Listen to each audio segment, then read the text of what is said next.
Former rock star Gary Glitter has told a jury he did not carry out sexual assaults on 3 girls in the 1970s.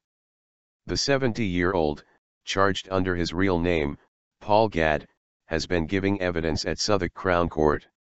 Describing the time at the height of his fame, he said claims fans were allowed backstage after his gigs were untrue as he did not want people to find out about his secret wig. Mr. Gadd denies 10 offences allegedly committed between 1975 and 1980.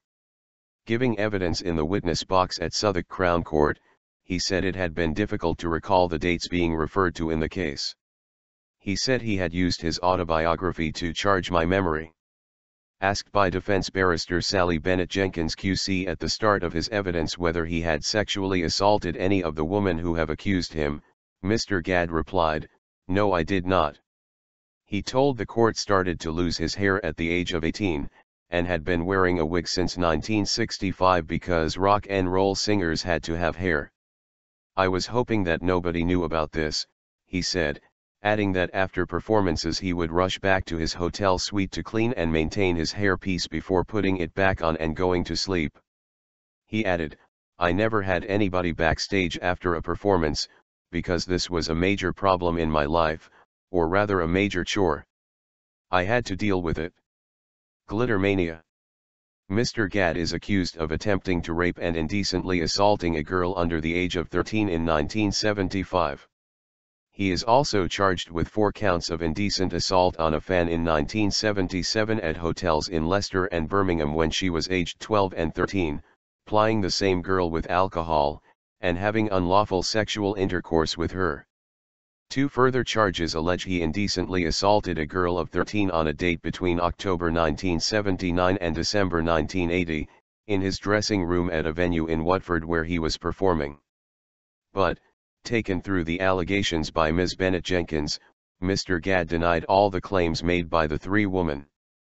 Mr. Gadd, who confirmed he had pleaded guilty to possession of images of children in 1999, told the court he had a history of long-term relationships with adult women. He said during the 1990s he was taking amphetamines, compounded by the fact that he was away from the mother of his second son, Gary Jr.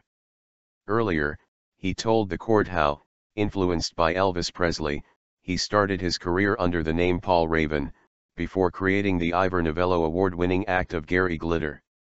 Mr. Gadd gave the jury a demonstration of the musical sound of his hit single Rock and Roll, and talked about how absolute glitter mania broke out after his hit 1973 record Do You Wanna Touch Me?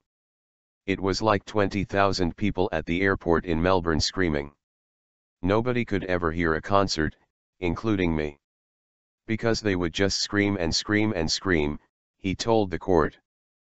But by 1977 his popularity was fading, and he was declared bankrupt, a situation Mr. Gadd told the court he put down to the high UK tax rate at the time and mismanagement by his business managers. Talking about his fans, he said that to this day he is asked for keepsakes. "I feel like I want to give them anything because they have given me such a great life," he told the court. The trial was adjourned until Wednesday.